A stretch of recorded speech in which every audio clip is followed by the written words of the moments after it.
Chapter 27. He looked astonished to see me, too. He fell back a step. I surged forward. He blocked my way and put a finger to his lips. I recognized him.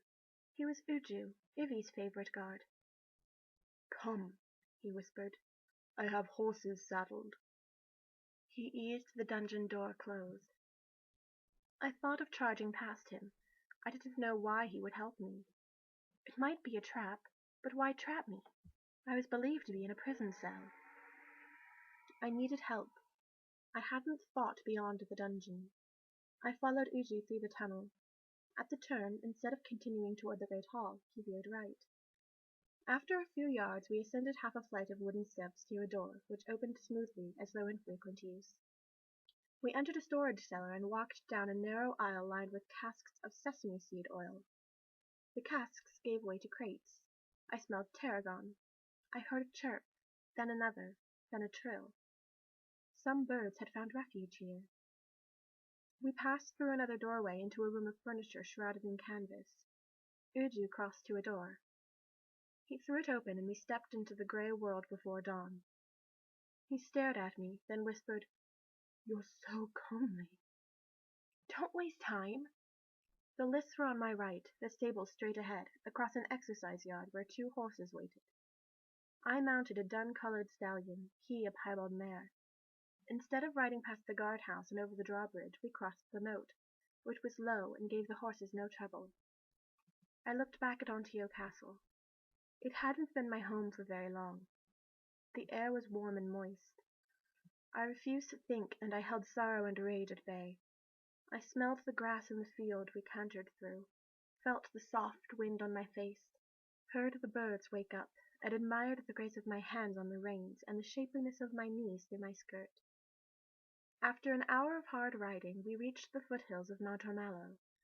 We rode in the waters of a stream to confound pursuit. From there we entered a ravine, where Uju said we would spend the day.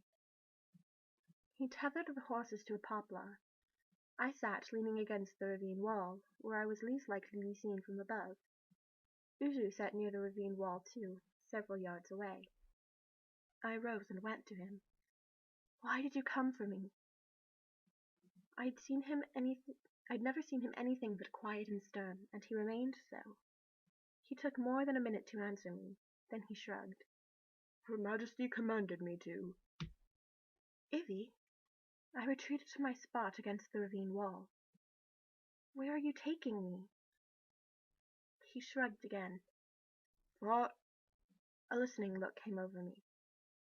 I heard hoofbeats and the baying of a hound. Our horses. They'd see the horses. The hoofbeats receded. I began to breathe again. Why had Ivy sent Uju to me? Might Skoni have persuaded her to rescue me? It was possible. I hadn't learned what he could do or what his designs are. More likely she'd wanted my beauty as far from her as could be. The day wore on. At dusk, Uju went to his saddlebags and produced a thick slice of bread and sausage for each of us. When the sky was dark, we left the ravine. Uju headed north and east, keeping to the Ormallo range. The featherbed was north of the castle too, but far to the west. I couldn't go home. They'd look for me there. I had no home. The wall I'd built around my feelings crumbled. I wept as we rode. A song ran through my mind. I rode all day, I cried all night. The moon didn't glow, the stars didn't rise. A comet blazed between my eyes. West and south, wind and rain, every way is just the same. Pray give me a box to hide inside. Pray give me a spade to dig my grave. We passed the next day in a shallow cave, and rode again through the night. At dawn, we entered a landscape even more strewn with rocks and boulders than Mount Ormallo. We were riding along a narrow path on the edge of a mountain when Uju swerved behind a boulder. I followed. He slid off his mount and pulled me off mine. He clamped his hand over my mouth. He was going to kill me! I struggled, then I heard loud footfalls, labored breathing. Ivy's guards! Why were they on foot? I heard an angry voice and an angry answer, but not an Eorthian. Uju's eyes were bulging in terror. Meine mongoose. Ogres! Uju crept to the boulder. He waved me back, but I followed. I lay flat and peered over the rim of the path. They came around a low tree and into view about 15 yards below us. There were 4 of them, bigger than I ever was. One was female, the others male. Their path forked only a few feet ahead of them. If they took the right-hand fork, and if the wind was in our favor, perhaps they would go on their way, none the wiser. They took the right-hand fork. Uju and I grinned at each other. I'd never seen a happier face than his. The ogres continued up the mountain, arguing and joking. Their laughter was half snort, half bray. Were they my cousins? If they'd met me in my old form, would they have eaten me or embraced me? I saw a red ribbon in the female's matted hair. Had it belonged to one of her meals?